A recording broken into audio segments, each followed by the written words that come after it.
all showed up for you. Oh, please sit down, please. So who knows the possibility of a dream better than those who traveled miles just to find it? I've seen it over and over again in my community college students, immigrants and refugees, first-generation Americans who take nothing for granted.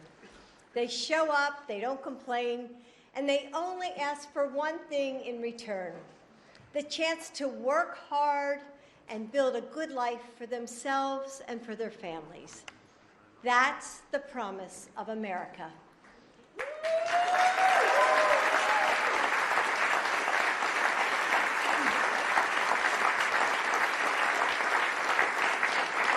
That's the promise that drew Joe's and my ancestors to the United States. That we are a nation defined not by language or ethnicity, by race or religion. That America is and always has been defined by us, we the people. So today I want to tell you an American story.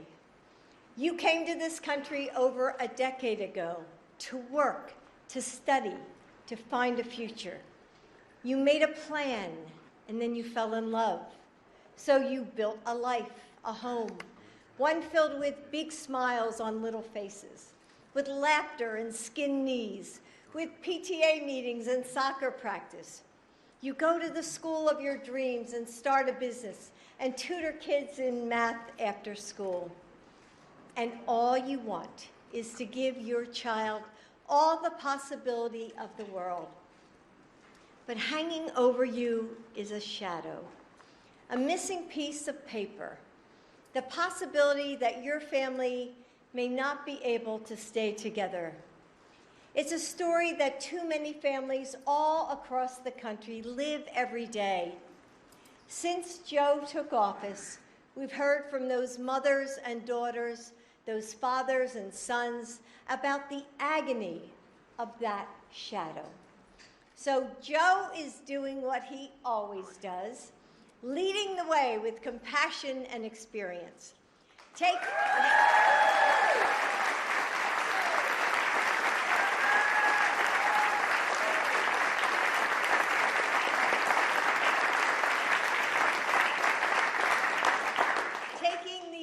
Of our nation, that our nation needs to thrive. Today, Joe is helping our country continue reaching for the dream of America. With our different backgrounds and beliefs, each of us makes our nation and remakes it in big ways and small ones. We are millions of individuals that add up to something so much bigger than any one of us. And that's what Joe is doing today for all of us, for the communities that are stronger because of the immigrants who call them home, for the thousands of families who have added their bright and beautiful threads to our American tapestry, for those mothers and husbands and dreamers who have waited so long, worked so hard, and given so much, for people like Javier, who was able to pursue his dream of being a nurse thanks to DACA.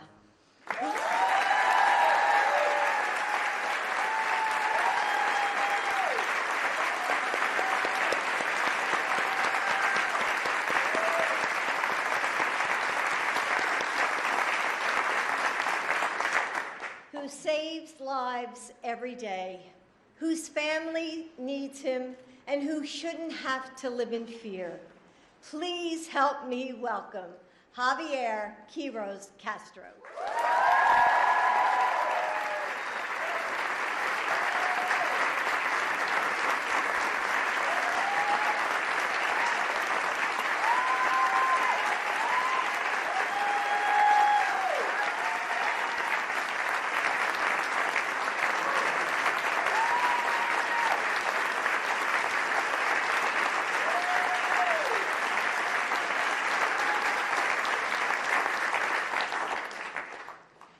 Ladies and gentlemen, my name is Javier Quiroz Castro. My resilient parents brought me to this country to give me a chance at a better future. when I was just 3 years old. I am a dreamer. Growing up undocumented was not easy. Like thousands of other immigrants, my parents endured hard labor in order to provide for the family. They are a symbol of the American dream, and they helped me with my dream, which was higher education. Now I have a beautiful wife, Haley,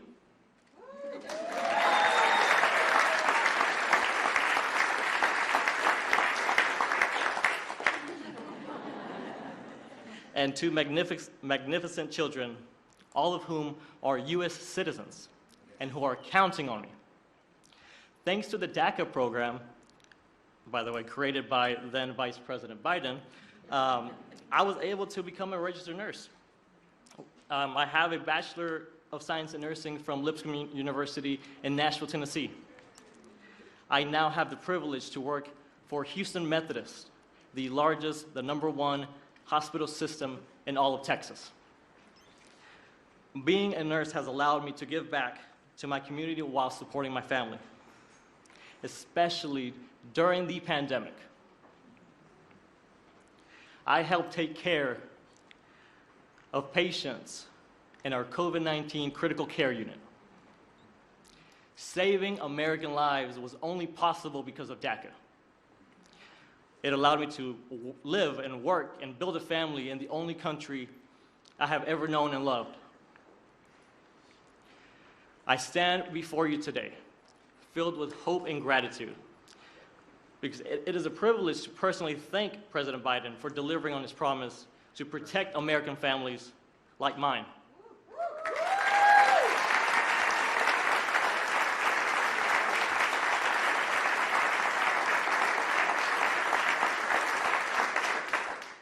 His actions today will prevent hundreds of thousands of families like mine across America from being torn apart, allowing us to continue to contribute to our communities and build a brighter, bigger future for our children.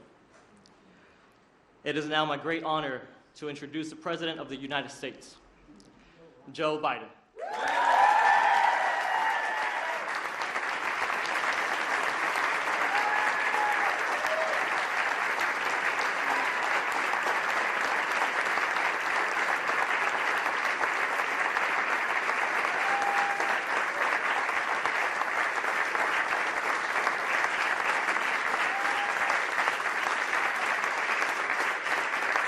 Thank you.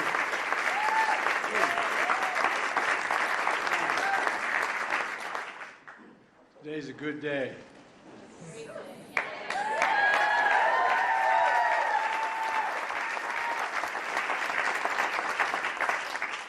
First bill I introduced when I was president, an immigration bill that included this provision, but it never got off the ground. It needs a little more help. But now, today, a significant portion of it's being passed, or being by executive order. Javier, thank you for the introduction and for sharing your family story. You know, I've often said, doctors, we've been a significant consumer of health care in my family. Spent a lot of time in hospitals for our family, anyway.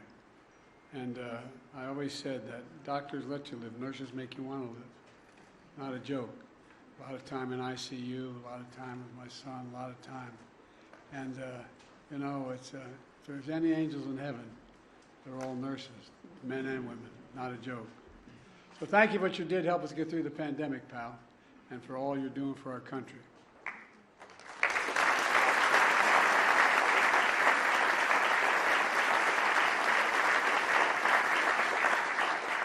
My name is Joe Biden. I'm Jill Biden's husband. Thanks to all the members of Congress and Homeland Security Secretary. I'm not sure I'm going to introduce you all the way. But all kidding aside, Secretary Mayorkas, as well as Secretary Becerra and advocates and families for law enforcement, faith leaders, everybody who's here. 2 weeks ago, I did what Republicans in Congress refused to do. I took action to secure our border. That included restricting unlawful crossings at our southern border, making decisions on asylum more quickly, and so much more. And so far it's working.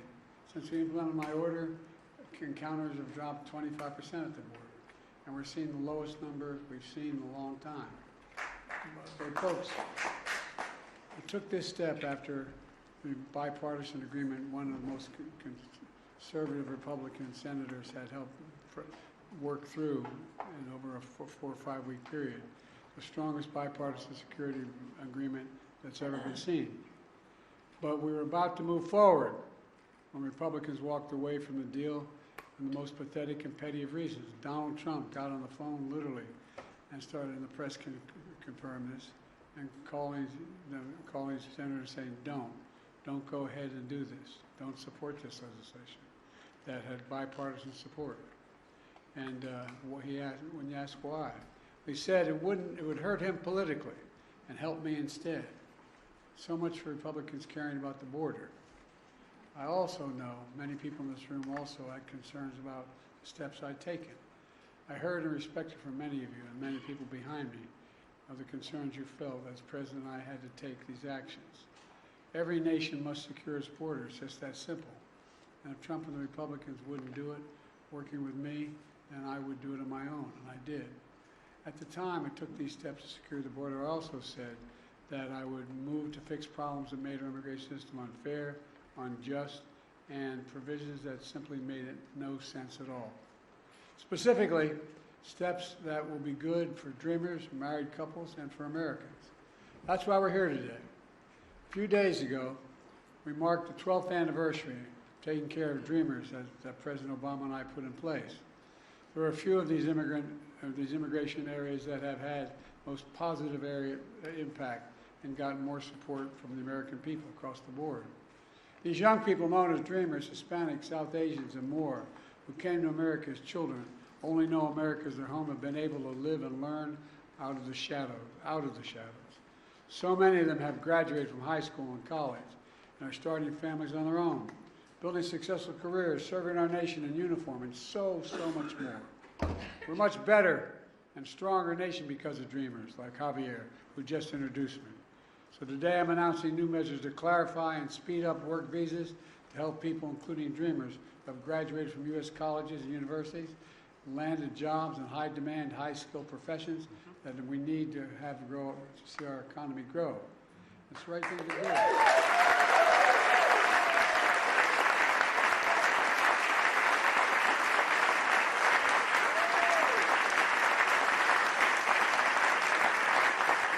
Those who have been educated at U.S. colleges and universities put their skills and knowledge to work for here in America. I want to keep building the strongest economy in the world with the best workforce in the world. We've already created 15 million new jobs, a record. We're seeing record economic growth, a record of small business growth. And I doubt why the action we're taking today matters. If you wonder about that, just ask business leaders, ask labor leaders, ask economists, ask elected officials. They know it's good for American business. They know it's good for the American economy. They know it's good for America, period. This step builds on other actions we've taken to support dreamers, from defending dreamers in the courts and expanding access to health care for millions of Americans under the Affordable Care Act, including for dreamers.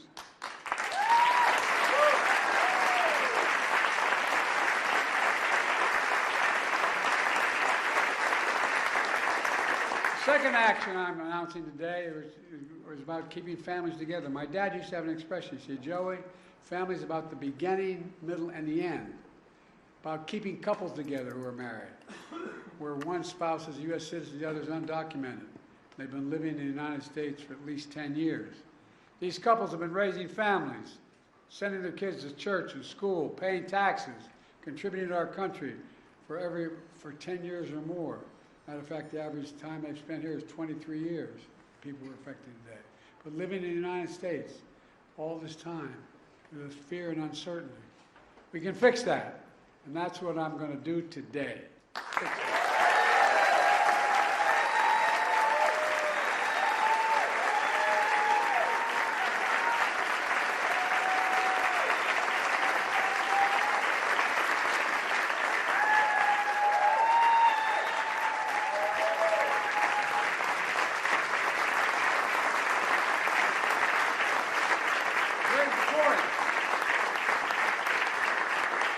require any fundamental change in our immigration law. There's already a system in place for people we're talking about today. But the process is cumbersome, risky, and it separates families. Under the current process, undocumented spouses of U.S. citizens must go back to their home country, for example, Mexico, for example, to fill out paperwork and obtain long-term legal status. They have to leave their families in America with no assurance that they'll be allowed back in the United States. So they stay in America, but in the shadows, living in constant fear of deportation without the ability to legally work. All this, even though under the law today, they are eligible for long-term legal status. Today I'm announcing a common sense fix to streamline the process for obtaining legal status for immigrants married to American citizens who lived here for a long time. For those wives or husbands and their children who have lived in America for a decade or more but are undocumented, this action will allow them to file the paperwork for legal status in the United States, allow them to work while they remain with their families in the United States. Let's be clear, this action still requires undocumented spouses to file all required legal paperwork to remain in the United States. It requires them to pass a criminal background check. And it doesn't apply to anyone trying to come here today. It only applies, this action is a better way. It doesn't tear families apart while requiring every undocumented spouse to fulfill their obligations under the law. Look, the action I'm announcing today will go into effect later this summer.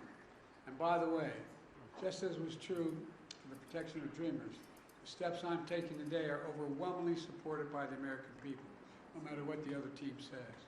In fact, polls show over 70% of Americans support this effort to keep families.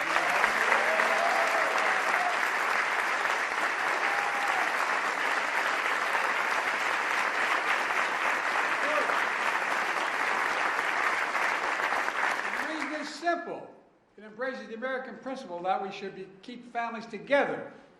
In 2013, President Obama and I took a similar action that allowed undocumented spouses and children of America's servicemen to stay together while they apply for legal status in America. Servicemen protecting our nation should not have to worry about keeping their families together, for God's sake. This policy has been in place for over a decade and is working well, and so will the new one. Look, let me close with this. I refuse to believe that to secure our border we have to walk away from being in America. For that's generations have been renewed, revitalized, and refreshed by the talent, the skill, the hard work, the courage, and determination of immigrants coming to our country. Look, the Statue of Liberty is not some relic in American history. It still stands for who we are. But I also refuse to believe that for us to continue to be America that embraces immigration, we have to give up securing our border. They're false choices. We can both secure the border and provide legal pathways to citizenship. We have to acknowledge that the patience and goodwill of the American people is being tested by the fears of the border. They don't understand a lot of it. These are the fears my predecessor is trying to play on when he says immigrants, immigrants. And his words are poison the blood of the country. When he calls immigrants, in his words, animals. When he was president, he separated families and children at the border. And now he's proposing to rip spouses and children from their families and homes and communities and place them in detention camps. He's actually saying these things. It's hard to believe it's being said, but he's actually saying these things out loud. And it's outrageous. Folks, I'm not interested in playing politics with the border or immigration. I'm interested in fixing it. I said it before.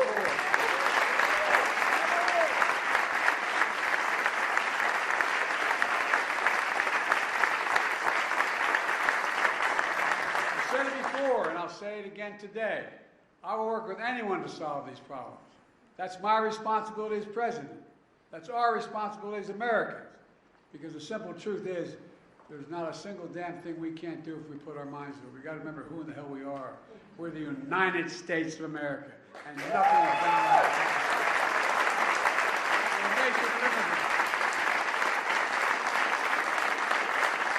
That's who we are. God bless you all, and may God protect our forces. Thank you.